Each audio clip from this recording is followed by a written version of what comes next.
Olá pessoal, meu nome é Camila Firme e hoje a gente vai conversar de um assunto que está bem alto hoje em dia, um assunto bem em evidência, que é o coronavírus.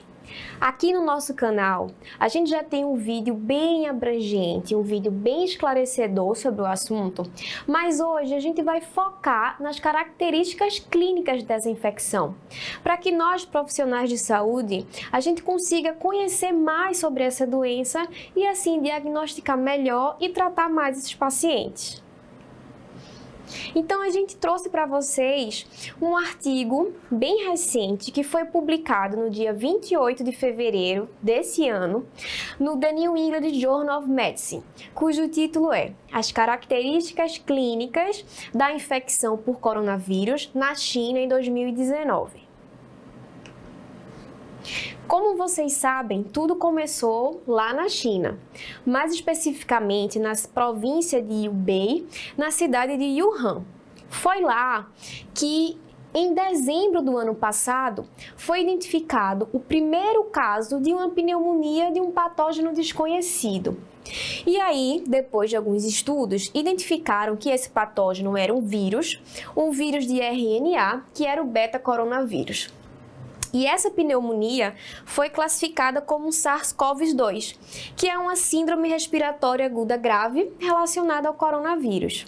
Para vocês terem uma ideia, no dia 25 de fevereiro desse ano, mais de 80 mil casos confirmados laboratorialmente foram relatados. E aí, a Organização Mundial de Saúde decretou a infecção por coronavírus uma emergência de saúde pública internacional. E esse é um dos principais perigos dessa doença, que é a rápida disseminação do vírus.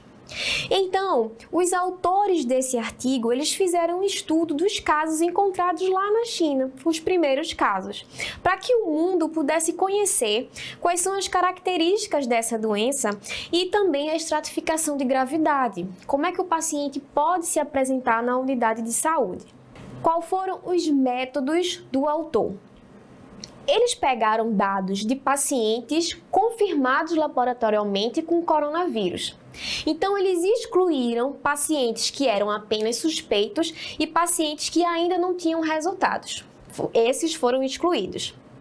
Então, esses dados foram coletados em um intervalo de tempo, de 11 de dezembro de 2019 até 29 de janeiro de 2020, e foi feito um estudo de coorte. Todos esses casos, todos esses dados do paciente foram reportados à Comissão Nacional de Saúde. Então, o que foi que eles pegaram? Quais foram os dados que foram utilizados nesse estudo? Primeiro, eles coletaram quais foram os achados laboratoriais desses pacientes na admissão. Também os sinais e sintomas clínicos que esses pacientes apresentavam, a história da exposição e também os exames de imagem solicitados na admissão dos pacientes. A partir daí, eles firmaram os objetivos do estudo. Os objetivos primários foram 3. O primeiro deles foi a admissão do paciente na UTI. O segundo foi o uso de ventilação mecânica e o terceiro, o óbito. Entre os desfechos secundários, temos a taxa de mortalidade e o tempo decorrido entre o início dos sintomas e os desfechos primários. Coletaram no total 7.736 pacientes, mas só foram incluídos mesmo no estudo 1.099. Então, esse é o nosso N do trabalho. Quais foram os resultados? O que foi que eles encontraram? Bom, a primeira coisa que eles viram é que a febre foi o principal sintoma. Agora, olha esse detalhe. Apenas 43%, ou seja, menos da metade dos pacientes que chegaram no hospital apresentavam febre. Porém, durante a hospitalização, que a propósito nesse trabalho foi uma média de 12 dias, mais de 80% apresentaram febre, certo? Então a gente não tem como excluir que um paciente afebril, ele não tenha doença e ele pode sim desenvolver ao longo da hospitalização. E a tosse foi o segundo sintoma mais encontrado. Mais de 60% dos pacientes relatavam tosse na admissão. Agora vamos para os sintomas menos encontrados. Dentre eles, as náuseas e vômitos, somente 5% dos pacientes, a diarreia em 3,8% dos pacientes. Então, se o paciente se apresenta com um quadro gripal, mas também refere náuseas e vômitos ou diarreia, a gente não tem como excluir. A percentagem é pequena, mas existe o relato sim.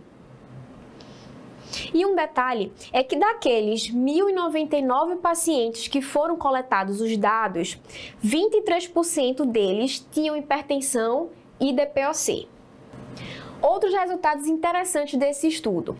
Eles viram que daqueles 1.099 pacientes, 173 deles se apresentavam graves, chegavam com dispneia e com insuficiência respiratória, eram pacientes graves. Porém, a grande maioria, 926 pacientes, se apresentavam com apenas sintomas leves. Agora, só um detalhe. Destes 176 pacientes, apenas 38,7% tinham idade avançada e comorbidades. Porém, nos casos leves, somente 21% desses 926 pacientes tinham idade avançada ou comorbidades. Lá no hospital, foram solicitadas 975 exames de imagem, dentre eles raio-x e tomografias. O que foi visto com esses exames de imagem? Mais de 80% desses pacientes apresentavam sim alguma alteração na tomografia de tórax. Foi bem dividido os achados. Metade dos pacientes apresentavam opacidade em vidro fosco e metade dos pacientes apresentavam um borramento irregular bilateral. Mas olha outro detalhe, não foi a totalidade dos pacientes. Se foram 86%, a gente tem mais de 10% dos pacientes que tinham coronavírus, que tinham sintomas e que não tinham nada na tomografia. Então, a gente não tem como excluir que o paciente com a tomografia limpa não tem infecção pelo vírus. Outros resultados interessantes que esse artigo mostrou está aqui nessa tabela. A gente tem aqui na primeira coluna o N de pacientes, que foram os 1.099 pacientes. Na segunda coluna tem os pacientes classificados como leve e na terceira coluna os pacientes classificados como severos. Então, a primeira coisa é, a idade média dos pacientes que chegaram com os sintomas é de 47 anos. E a gente vê também que pacientes severos tiveram a idade média de 52 anos. Então, não são pacientes muito idosos. Outra coisa também que a gente chega à conclusão com essa tabela é que parece que não existe uma predileção entre o sexo masculino e feminino, porque 41,9% dos pacientes eram mulheres, então quase metade entre homens e mulheres. Outra coisa interessante em relação ao tabagismo ativo. Dos pacientes severos, dos 173 pacientes severos, apenas 29, menos de 17%, apresentavam tabagismo ativo. Então, parece que está mais relacionado com alguma coisa mais crônica, não apenas com o tabagismo ativo. Continuando essa tabelinha, vamos mostrar outros sintomas. Discutimos sobre a febre, que foi o principal sintoma, a tosse, que foi o segundo principal sintoma, mas os pacientes também relataram outros sintomas. Cefaleia, por exemplo, só 13,6% dos pacientes relataram cefaleia. Dor de garganta, que não está muito associado a um quadro gripal, viral, agudo, mas 13,9% dos pacientes também relataram dor de garganta. Um detalhe interessante é o escarro produtivo. A gente vê que 370 pacientes, cerca de 33,7% dos pacientes, se apresentavam com tosse com escarro produtivo.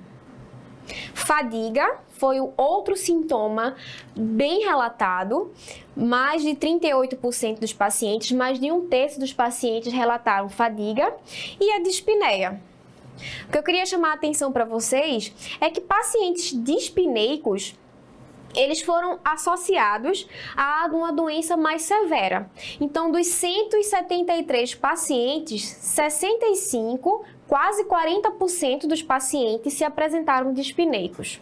Em relação aos exames de imagem solicitados, aquelas mais de 900 tomografias que a gente discutiu no começo, que foram solicitadas e que mais de 80% mostraram normalidades, 50% aproximadamente mostravam padrão de opacidade vidro fosco. E aqui tem um exemplo de uma tomografia com opacidade em vidro fosco. E aqui são raios-x do mesmo paciente, inclusive um paciente que foi a trabalho para Wuhan. E olha que coisa interessante, aqui é uma radiografia do dia 29 de dezembro de 2019. A gente já vê um infiltrado difuso, uma opacidade mais feia. E no outro dia, no dia 30 de dezembro de 2019, aqui está o raio-x do paciente e a gente já percebe uma piora no raio-x desse paciente.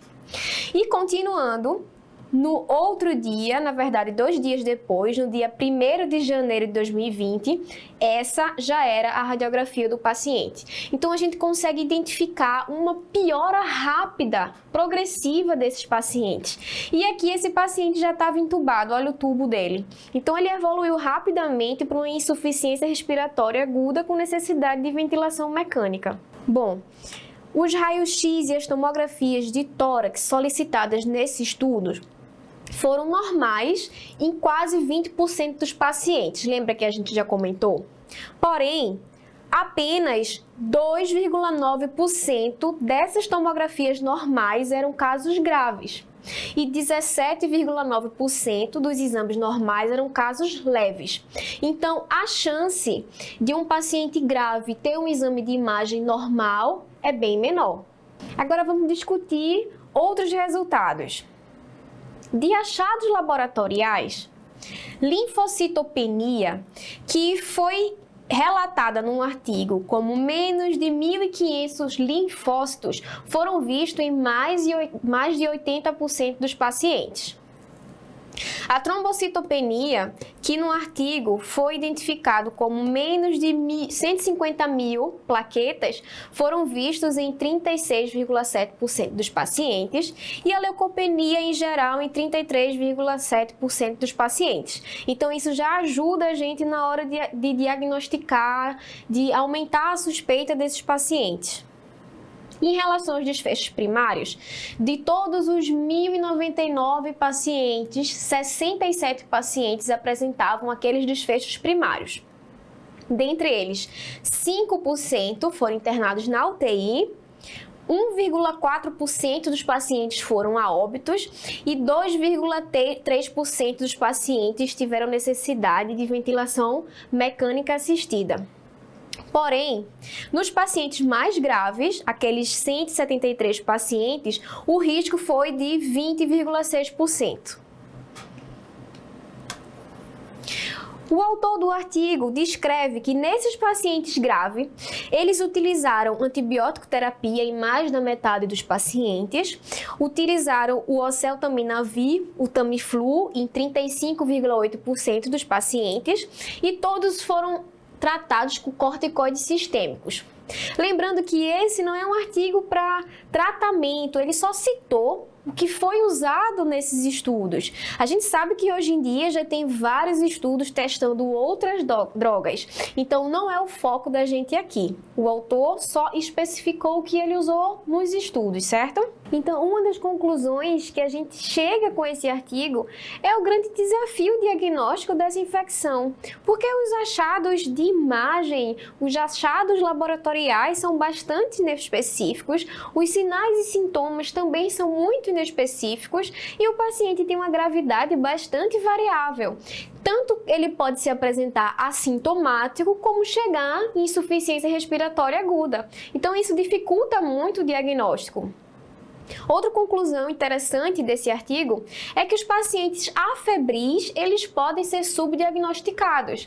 Então, a gente viu que mesmo metade dos pacientes não se apresentavam com febre, desenvolveram febre durante a hospitalização, Porém, não foi 100%, foi menos de 90%. Então, 10% desses pacientes se apresentavam afebril. Então, de um N de 1.099 pacientes, aproximadamente 100 deles se mostravam afebris e tinham sim um COVID positivo. Então, a gente não pode excluir nesses pacientes que não têm febre.